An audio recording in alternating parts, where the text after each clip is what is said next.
Kita tentunya tadi udah mendapat banyak gambaran. Dari yang pertama, sesi pertama kita memulai dengan creative planner. Terus sesi kedua kita dengar dari content creator kita yang luar biasa. Bagaimana caranya kita bisa konsisten, kreatif, dan melihat kebutuhan saat ini seperti apa. Nah, di yang ketiga ini kita bisa luar biasa banyak lebih belajar lagi.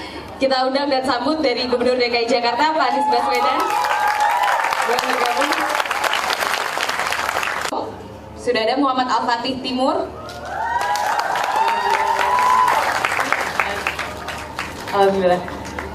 Timi, apa kabar? Ketemu lagi kita. Silakan Timi. Nah, ini dua sosok yang luar biasa yang sangat memberikan perhatian besar terhadap humanity dan environment. Sampai jatuh Pak Anies ini. Nah, Pak Anies, ini luar biasa ya, sekarang pemuda-pemudi kita membuat acara udah nggak mainstream lagi Pak, udah bukan hiburan lagi, tapi mereka udah mulai concern bagaimana caranya bisa membangun generasi muda saat ini. Sepakat nggak Pak Anies? Oke, tepuk tangan dong. Nah, Pak Anies ini kan terkenal dengan Indonesia mengajarnya, tentu kan. Nah, ini tuh menjadi gebrakan baru saat itu. Nah, teman-teman tuh sebenarnya pengen tahu dan penasaran akan hal itu, Pak Anies. Bagaimana sih sebetulnya kita bisa membuat sesuatu yang ternyata punya implikasi besar untuk humanity dan lingkungan kita? Susah nggak Pak Anies pertanyaannya? Enggak kan? Susah gampang nih. Susah nggak gampang, baik. Assalamualaikum warahmatullahi wabarakatuh. Waalaikumsalam. Selamat siang, salam sejahtera. Saya nyapa ini ya teman-teman semua, bapak-bapak, ibu pengurus Al-Azhar, dan seluruh keluarga besar yang hadir pada siang hari ini. Saya senang sekali bisa kembali lagi ke Al-Azhar di sini. Jadi terakhir awal tahun ini atau tahun lalu ya dengan guru-guru Al-Azhar di Novotel. Bukan sebelum lapangan udah lebih Novotel. Nah, gini, Bu Fatih, saya ingin sampaikan juga di sini tadi pertanyaan tentang Indonesia Mengajar. Jadi kalau kita bicara tentang gerakan ini sesuatu yang baru, saya cerita sedikit pengalaman ketika memulai Indonesia Mengajar. Seringkali kita berharap bisa memiliki inspirasi atau punya gagasan inspiratif, lalu kita mencoba merenung, mencari sesuatu gitu. Saya percaya itu tidak akan ditemukan. Karena inspirasi itu tidak datang lewat meditasi. Inspirasi itu datang lewat interaksi. Jadi makin kita berinteraksi, makin kita banyak bertukar pikiran, makin kita banyak melihat, maka makin banyak ide. Nah, Indonesia Mengajar itu datang dari sebuah percakapan sore, ngobrol sore tentang masalah pendidikan. Lalu waktu itu saya katakan, ini kejadiannya tahun 2009. Bahwa masalah pendidikan di Indonesia itu salah satunya dan utama adalah kualitas guru. Kualitas guru yang harus lebih tinggi. Apalagi di daerah yang terpencil. Daerah yang jauh dari perkotaan. Kualitas gurunya itu seringkali diragukan. Nah, di daerah perkotaan, apalagi apabila keluarga-keluarga kelas menengah yang menjadi peserta didiknya, maka lebih menuntut atas kualitas guru di pelosok. Jadi kemudian saya katakan kita harus meningkatkan kualitas guru di pelosok. Lalu bagaimana mungkin guru berkualitas mau di pelosok gitu? Itu langsung jawaban waktu itu, Nis, nggak mungkin orang berkualitas, guru berkualitas mau ditempatkan di pelosok. Karena fitrahnya pasti bergeser ke perkotaan ya Pak Anies. Iya, dan kan kira-kira yang di pelosok itu yang masuk ke kota nggak lulus gitu. Tertinggal. Lalu masuknya ke pelosok. Lalu saya katakan nggak juga. Ini bisa sesungguhnya bahwa kita bisa mengundang anak-anak terbaik, lulusan-lulusan sarjana terbaik untuk jadi guru di daerah terpencil. Tapi jangan seumur hidup. Masalahnya itu bukan tidak mau daerah terpencil, masalahnya tidak mau daerah terpencil seumur hidup. Yang dibutuhkan di sekolah itu adalah guru berkualitas, bukan guru yang sama 20 tahun. Jadi bila kita kirim anak ke sana mengajar 1 tahun, 2 tahun, habis itu digantikan lagi guru lain, saya rasa banyak yang akan mau. Terus pada waktu itu kita coba. Lalu mulailah gagasan itu digulirkan, lalu kita kampanyekan. Nah, dan kita percaya salah satu profesi paling tua di dalam peradaban manusia itu pendidik. Pendidik itu salah satu profesi paling tua di peradaban manusia. Dan menjadi pendidik itu dikampanyekan dengan cara yang menurut saya primitif. Yaitu begini, mau jadi guru, ini gajinya, ini rewardnya, paketnya A, B, C, D, F, G. Ya kehilangan kemuliaannya. Guru itu menarik bukan karena rupiahnya. Kalau mau cari rupiahnya, cari pekerjaan lain. Guru itu menarik justru karena kemuliaan dalam profesi itu. Dan itu yang tidak ditonjolkan di dalam mencari guru. Jadi kemudian saya katakan, yuk kita cari. Dan kami coba, kami eksperimen. Eksperimennya di mana? Eksperimen di sebuah kampus yang paling kecil kemungkinannya mau jadi guru SD. Kira-kira kampus mana tuh? UI. Bukan. UI, mana lagi? ITB. Kami coba di ITB, di Bandung. Bikin FGD, 30-an orang. Kenapa? Karena di sana sekolahnya bidangnya engineering, hampir pasti masuknya bukan ke guru SD. Kan kira-kira gitu ya. UI, ya UI juga, nanti saya ceritakan soal UI sendiri. Kemudian kami ke ITB, fokus ada diskusi kira-kira 30-an orang. Diskusikan tentang guru, kami jelaskan. Nih, kalau Anda jadi guru, paket kesejahteraannya A, B, C, D, F, G, tugasnya A, B, C, D, F, G. Kalau Anda bekerja di private sector, dapatnya A, B, C, D, F, G, tugasnya A, B, C, D, F, G. So, diskusi semuanya di situ. Apa yang terjadi? Dari 30-an anak yang berdiskusi itu, yang bersedia jadi guru, kira-kira berapa orang ya? 5. Alhamdulillah Allah, terima kasih, 5. 0. Oh. Nggak ada yang mau jadi guru. Nggak ada yang mau jadi guru. Betul-betul mereka bilang, no way. Dengan paket-paket begitu tuh. Paket ini adalah yang biasa kita tawarkan ya kalau mau jadi guru ya. Jadi kami bukan melakukan modifikasi. Kami tunjukkan yang biasa. Ini kalau rekrutmen guru kita masukin. 0, nggak ada yang mau. Apa yang kita simpulkan? Betul. Cara mengundang seperti ini itu salah. Yang terbaik tak mau ikut karena memang ditawarin ya rupiah. Lalu kita lakukan yang kedua, karena eksperimen kan boleh kita lakukan kedua. Jadi kita lakukan kedua, kami datang lagi ke kampusnya masih ITB. Kami tawarkan pada ITB, para lulusan ini, apakah Anda ingin memiliki jasa yang dikenang seumur hidup? Apakah Anda ingin punya rumah kedua yang menganggap Anda bagian dari keluarganya?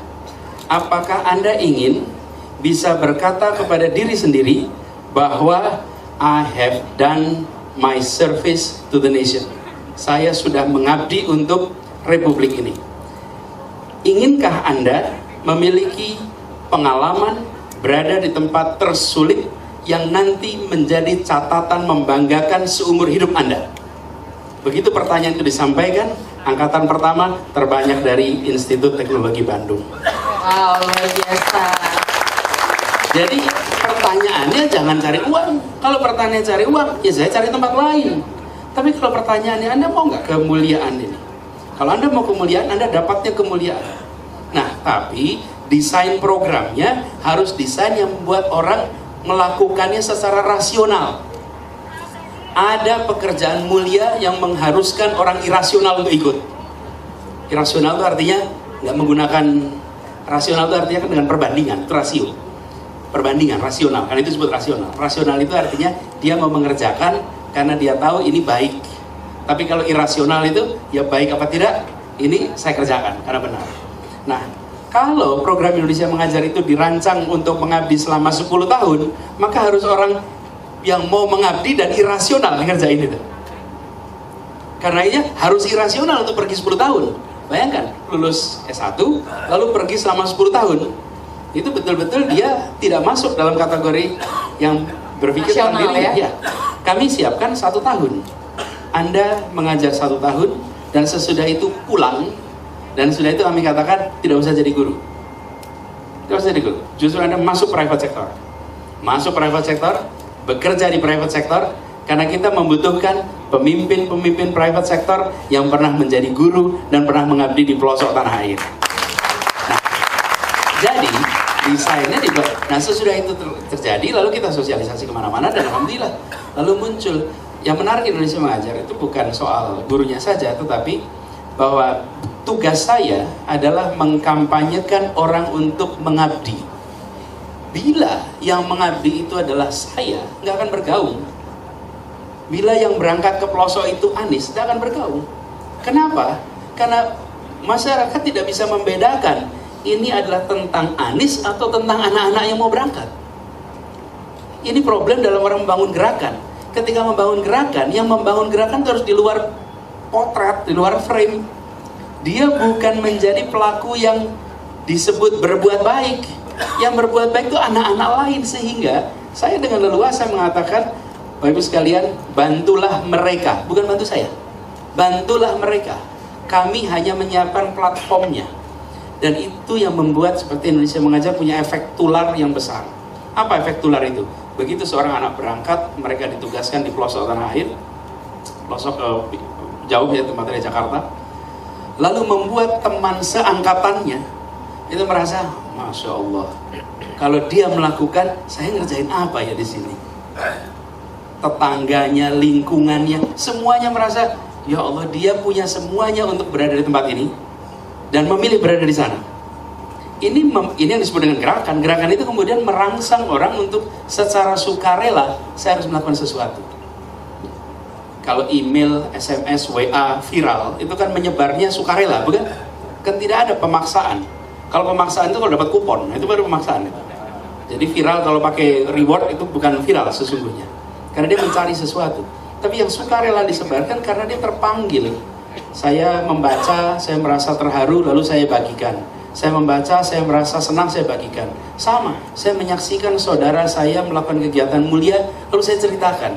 Dan itu yang membuat kemudian seperti Indonesia Mengajar lalu menjadi gerakan. Gerakan yang besar, yang menjadi masif gerakan ya. Yang alhamdulillah kemudian meluas.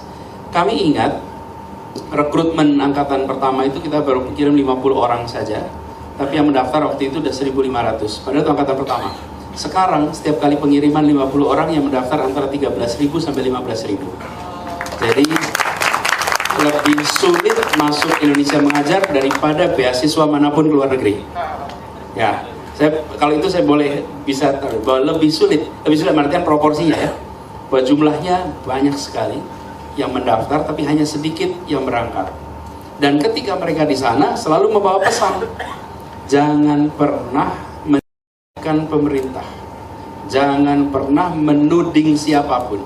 Datang ke sana itu, ini bukan pemerintah ya, ini swasta, ini non-government. Dan kami sampai hari ini tidak pernah menerima bantuan dari pemerintah serupiah pun sampai dengan hari ini. Jadi NGO khususnya ya. Meskipun waktu itu saya bertugas di Kementerian Pendidikan dan Kebudayaan, tidak ada alokasi anggaran sama sekali. Karena prinsip kami adalah jaga kemandirian dan butuhnya pemerintah itu dua kata, doa dan restu, itu aja. Tidak lebih dari itu. Jangan dihentikan, jangan dimusuhi, doakan, restui. Dan ketika kita ke pelosok, ke daerah, maka mereka, anak-anak inilah yang kemudian menjadi role model. Begitu mereka datang ke pelosok, bayangkan tempat tidak ada fasilitasnya, datang pengajar di sana, lalu orang sekampung, sedesa itu melihat, saya ingin anak saya nanti seperti dia. Jadi bukan jadi guru saja, saya ingin seperti dia. Dan banyak dari masyarakat juga yang merasa, kalau Anda saja mau jauh-jauh ke sini mikirin pendidikan anak-anak kami, bagaimana dengan kami yang di sini ya? Kok kami nggak mikirin itu ya? Itu yang saya katakan tadi, bahwa seseorang, sekelompok orang berbuat baik, membuat orang sekitarnya itu merasa terpanggil bukan karena lisan Anda berbuat, bukan, tapi karena merasa, aduh, kok dia melakukan sih? Dia jauh-jauh mau ke tempat kita sih. Saya beri ilustrasi ya, soal kejauhan itu. Jakarta, Indonesia itu kan kelihatannya seukuran ini saja. Tapi begitu sampai bicara penempatan, saya kasih gambaran. Dari Jakarta, tempatkan ke Kapuas Hulu. Maka, 1 jam ke Pontianak, 20 jam naik bis dari Pontianak ke Kapuas Hulu, habis itu pindah naik perahu 14 jam, terus naik motor 2 jam, baru sampai di lokasinya. Jadi Anda terbang ke London, sudah sampai, yang ini belum sampai. Saya banyak sekali terima keberangkatan anak-anak itu. Kalau sudah berangkat, saya pernah mengalami satu ketika, saya bangun pagi subuh, saya lihat ada teks, SMS ya waktu itu. Mas, sebentar lagi perahu kita berangkat, dan habis itu gak ada sinyal. Doakan kami selamat. Mereka berangkat jam 2 pagi waktu Jakarta. Saya lihat dari SMS-nya itu. Dan dia tidak akan punya sinyal sampai setahun yang akan datang. Dia berangkat dari Sulawesi Utara, Talaut, ke kepulauan, saya lupa namanya, tidak ada sinyal sama sekali. Jadi itu adalah SMS penghabisan. Ketika saya reply, tidak pernah receive. Karena memang sudah tidak ada. Saya baru bangunnya pagi subuh, ini dikirim jam 2 pagi. Saya menggambarkan teman-teman, yang anak-anak yang berangkat ke sana adalah anak-anak yang terseleksi. Anak-anak yang bisa bekerja di tempat-tempat nyaman, dan mereka memilih untuk bersulit-sulit hidup sulit. Dan di sana mereka ketemu dengan saudara baru, mereka ketemu dengan kenyataan Indonesia, dan mereka sekarang sudah pada pulang. Saat ini Indonesia Mengajar punya alumni sekitar 900-an orang. 900-an orang ini anak-anak yang sudah digembleng 1 tahun di pelosok, bertebaran di mana-mana. Dan kita menginginkan dalam jangka panjang anak-anak ini kelak nanti menjadi pemimpin-pemimpin di Republik ini. Usianya mereka rata-rata di bawah 25 tahun. Karena syarat masuknya di bawah 25 tahun. Jadi sudah baru jalan 10 tahun, maksimal usianya 35 tahun. Mereka sekarang belum terlihat. Dan tidak seharusnya terlihat. Ini salah satu hal yang saya pesankan. Barusan kita dengar tepuk tangan. Kalau di Indonesia Mengajar mereka hafal betul kata-kata Anies itu. Saya selalu mengatakan hati-hati dengan tepuk tangan. Anda berangkat ke sana bukan untuk mencari tepuk tangan. Anda ke sana adalah untuk belajar. Dan Anda pulang hati-hati dengan tepuk tangan. Karena Anda harus bekerja di tempat yang sunyi, senyap, tahan dengan pujian. Karena Anda dibutuhkannya bukan sekarang. Kami membutuhkan Anda pulang. Dan nanti 10-20 tahun yang akan datang, jadilah orang-orang dengan kompetensi global, tapi hatinya grassroots bersama rakyat Indonesia. Itu yang kita Indonesia Mengajar. Jadi, dan ini semua untuk menjadi gerakan tidak ada unsur saya. Saya adalah, kalau boleh dibilang saya betul penggagas, saya menyusun narasi, tapi pelaku kemuliaannya bukan saya. Saya nggak ikut. Jadi kalau ditanya, Pak Anies menjadi guru, saya tidak pernah. Jangan tepuk tangan saya, tepuk tanganlah anak-anak ini. Dan saya selalu mengatakan, datangnya mereka adalah bukti paling otentik bahwa di Republik ini, ibu-ibu masih melahirkan pejuang. Ibu-ibu masih membesarkan pejuang. Bukti otentiknya, lihat anak-anak ini. Mereka semua mau berangkat ke tempat-tempat yang jauh. Jadi, kalau ini problem yang kita sering alami, bila kita ingin membangun sebuah gerakan, maka take yourself out of the picture. Begitu you are in the picture, sulit gerakan itu akan berkembang. Karena this is about him, this is about you. Bukan anak Indonesia Mengajar, bukan tentang Anies. Anies adalah betul penggagas, Anies betul naratornya. Tapi pelaku kemuliaan itu adalah anak-anak itu semua. Itu sebabnya, teman-teman sekalian, kalau kita berbicara membangun gerakan, maka harus dipikirkan secara serius persyaratan-persyaratan mengapa sesuatu menjadi gerakan. Dan alhamdulillah kasus Indonesia Mengajar kita termasuk yang awal. Sesudah itu banyak gerakan. Ini kita bisa, ini salah satu contoh gerakan. Contoh gerakan mulia. Gerakan mulia. Dan gerakan mulia itu kan kita bisa tuh mengumpulkan orang-orang baik, gitu. Mengumpulkan orang-orang baik, memfasilitasi orang-orang baik. It's not about kita bisa, it's about them, betul kan? Begitu itu tentang kami, it won't work. Nah ini yang harus kita jaga. Seringkali kita ingin cepat dapat tepuk tangan, ingin cepat dapat pujian, ingin cepat, waduh jangan, bahaya itu, bahaya sekali. Karena itu saya selalu pesankan pada anak-anak yang mau berangkat, kalian semua nanti dipuji jangan terbang, kalau dicaci jangan tumbang. Jadi gubernur DKI juga gitu, dicaci nggak tumbang, dipuji jangan terbang. Karena jaga itu, kalau kita bisa jaga itu, insya Allah berkembang. Dan ini yang kita jaga di contoh kasus di Indonesia Mengajar. Dan sekarang turunan dari Indonesia Mengajar banyak sekali. Kalau dulu hanya mengirimkan guru, sekarang ada kelas inspirasi, ada buku, ada ruang belajar, banyak sekali, dan itu semua sudah tidak lagi dikontrol oleh Indonesia Mengajar. Ciri gerakan yang sesungguhnya dia tidak dikendalikan oleh central point, itu gerakan. Kalau dia masih dikendalikan central point, dia belum gerakan. Gerakan itu dia bisa bekerja secara otomatis sendiri dengan sendirinya. Sekarang itu kelas inspirasi ada di lebih dari 150 kota di seluruh Indonesia. Oke, gitu ya barangkali ceritanya. My long answer to your short questions. Oke, Pak Anies. Tadi luar biasa sekali semua di sini teman-teman tercengang dengan cerita itu Pak Anies. Itu sangat inspiratif dan benar-benar kita akan tunggu ya nanti seperti apa gerakan-gerakan selanjutnya dari Pak Anies nih, karena kan sekarang sudah Gubernur DKI Jakarta dan pastinya kita kenapa Pak Anies? Ini jadi sekarang di Jakarta pun, Bapak Ibu sekalian mungkin sempatkan lihat saya menulis di koran Kompas hari Kamis, 2 Kamis yang lalu, Kamis tanggal berapa ya? Kamis tanggal 17 Oktober.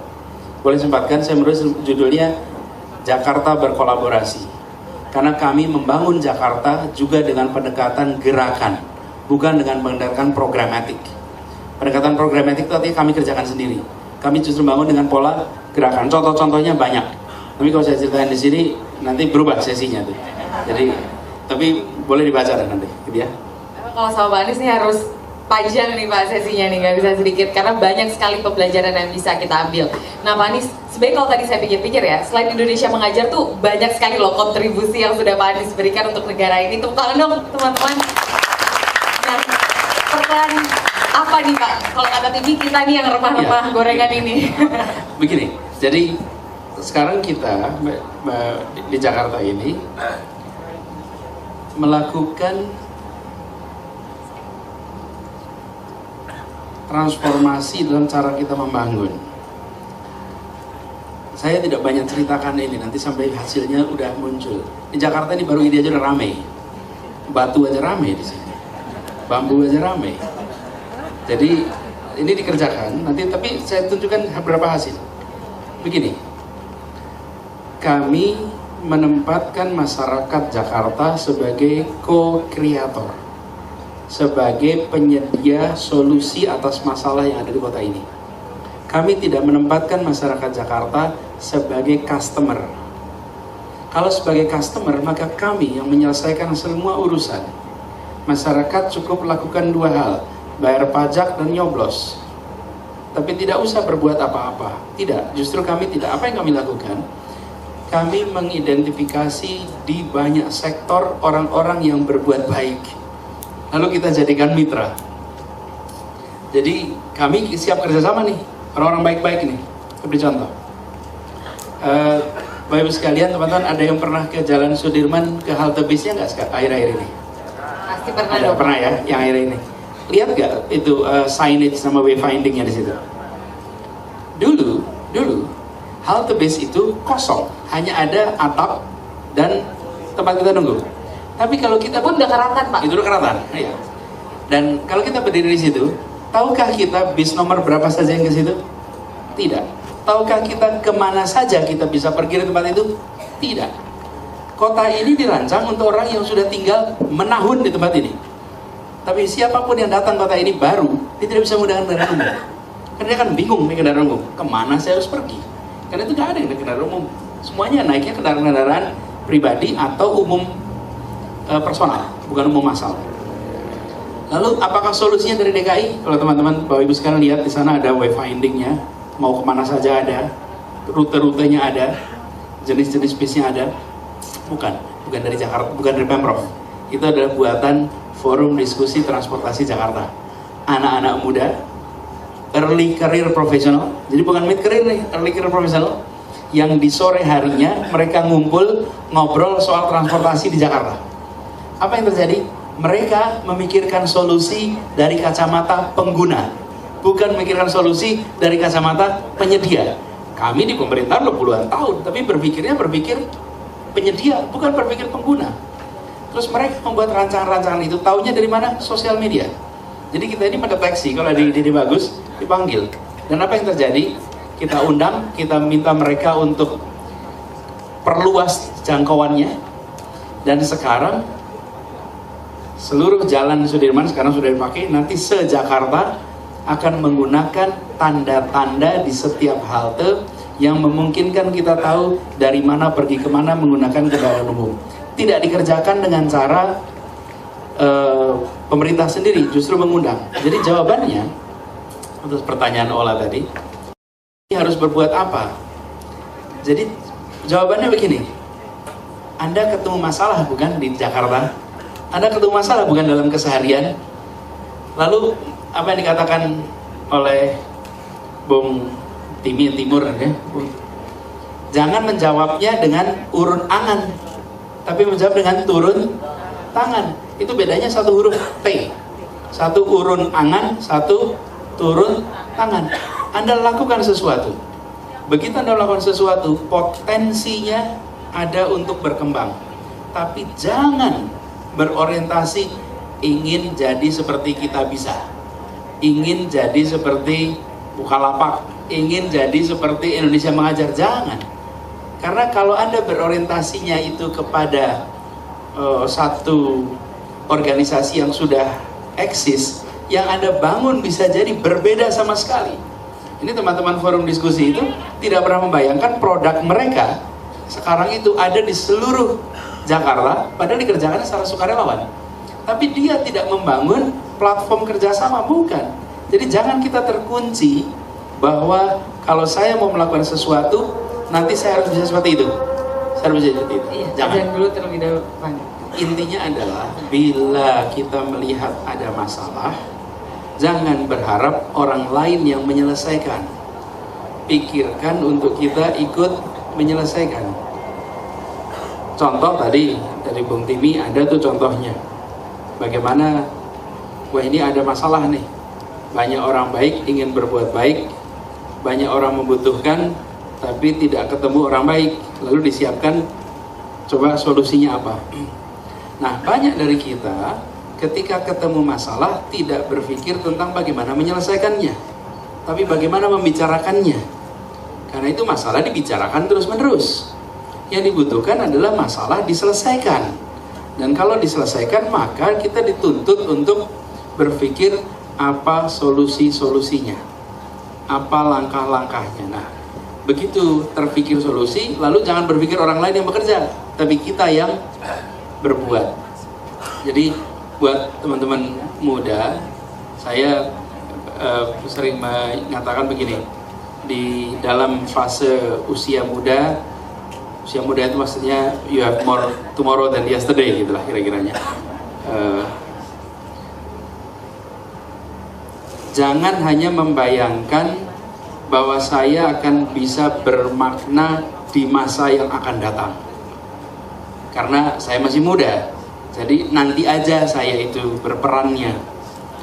Jangan, anak muda itu justru kekuatannya karena dua. Dia punya peran kekinian dan dia punya peran masa depan. Peran kekinian itu dilakukan sekarang. Tadi dikerjakan oleh Bung Temi. Bung Temi kerjakan sekarang. Apa yang terjadi? Membesar. Yang itulah yang membangun masa depannya.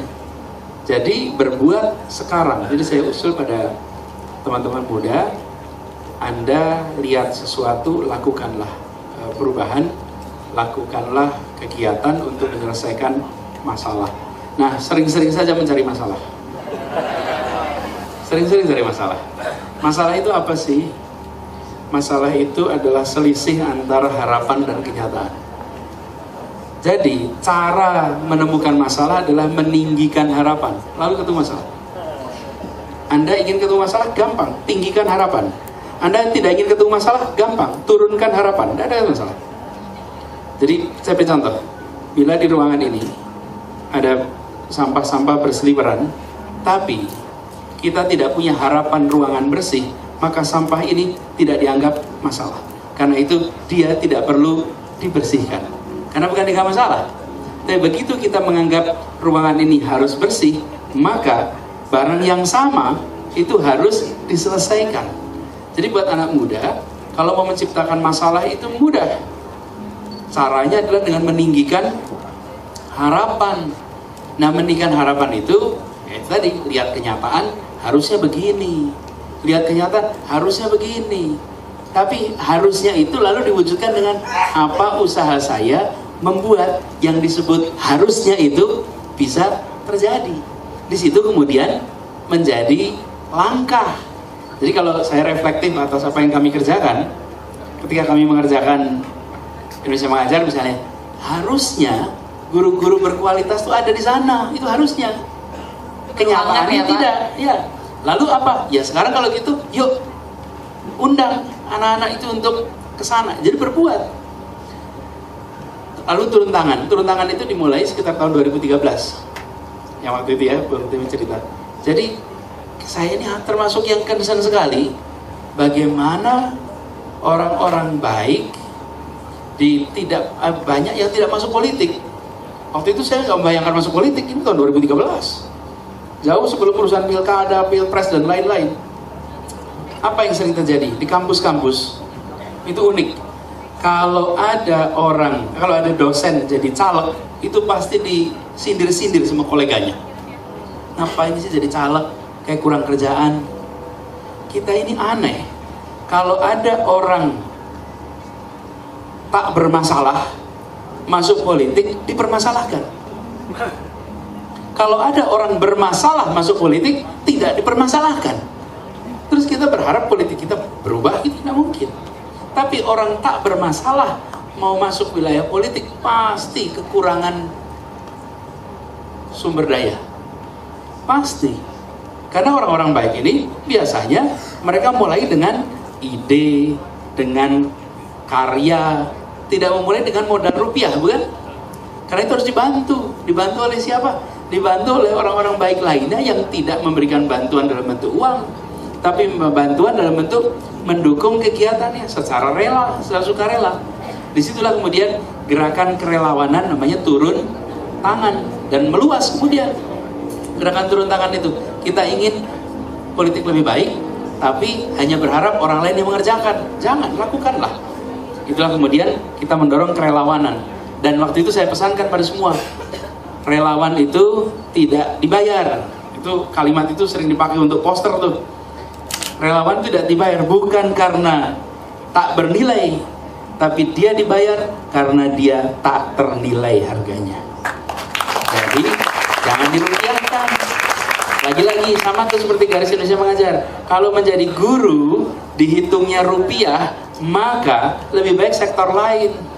Tapi kalau bicaranya kemuliaan, tidak bisa ternilai, tidak bisa ternilai. Nah, jadi saya usul pada teman-teman semua, kalau pertanyaan Ola tadi soal bagaimana kita melakukan atau anak muda, ya just do it, kerjakan, mulai dulu, nanti dan ajak teman-teman yang lain. Sekaligus juga ini teman-teman semua, buat ini banyak di sini teman-teman muda, orang tua dan lain-lain. Banyak dari kita yang sering ikut latihan kepemimpinan, training kepemimpinan, mau jadi pemimpin, tapi yang dipikirkan mau jadi pejabat. Ada pejabat muda itu ketua-ketua, itu orang pegang jabatan. Pemimpin itu disebut pemimpin jika dan hanya jika dia diikuti secara sukarela. Jika dan hanya jika diikuti secara sukarela, kata-katanya diikuti, perbuatannya diikuti, itu maka disebut pemimpin. Nah, bagi teman-teman, saya ingin garis bawahi, ide baik. Kalau Anda punya ide baik, ajak sebayanya, lalu sebayanya sama-sama mengerjakan, you become a leader. Leader itu bukan nggak usah punya jabatan. Samalah kita kalau di atas nih, ini bukan di bawah masjid ya, sampai di masjid. Di masjid itu ada sholat di mihrab. Bisa disebut imam tidak? Bisa nggak disebut imam? Tidak bisa disebut imam jika apa? Jika ada makmum. Dimanapun lokasi Anda, tapi ketika Anda sholat di belakangnya ada satu orang ikut, langsung status Anda berubah jadi imam. That's leadership. Leadership itu bukan tempat, bukan posisi, bukan nama. Leadership itu adanya pengikut. Jadi ketika kita ikut training, pelatihan leadership dan lain-lain itu, orang tua ingin anaknya tumbuh leadershipnya, tumbuhkan pada anak kemampuan mereka bekerja sama dan diikuti sukarela. Kalau Anda punya ide, ajak. Ini yang dikerjakan Bung Timi. dia bisa disebut leader. Kenapa? Karena ketika dia melakukan, lalu sebayanya ikut, bukan? Sebayanya ikut, mengerjakan sama-sama. That's leadership. That's leadership. Jadi, saya berharap buat teman-teman semua, ketika Anda punya ide, Anda bayangkan juga, this is leadership development project. Di satu sisi menyelesaikan masalah, di sisi lain menguji leadership. Anak-anak Indonesia mengajar itu kalau saya kirim ke daerah, ke SD, kan mereka ngajar jadi guru SD. Saya selalu pesankan pada mereka, Anda harus berlatih jadi pemimpin di depan anak SD. Oh, memimpin anak SD itu susahnya luar biasa. Kalau bicara depan mahasiswa, dosen, ya mahasiswanya masih sopan-sopan dengerin. Tapi kalau anak SD, if you're not interested, they're not interested. Dan anak itu akan dengan cuek, dengan tanpa beban mengatakan I'm not interested, I don't care, saya nggak peduli, saya nggak ikuti. Tapi bila Anda bisa mimpin anak SD, maka insya Allah Anda akan bisa mimpin urusan apapun juga. Karena anak SD itu jauh lebih rumit.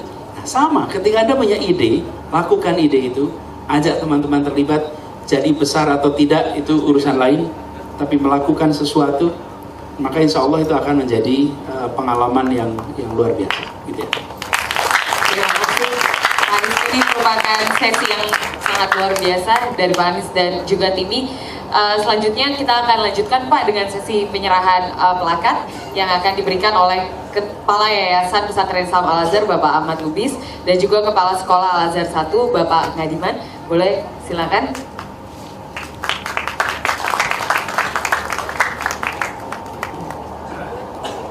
Akan diserahkan kepada Pak Anies dan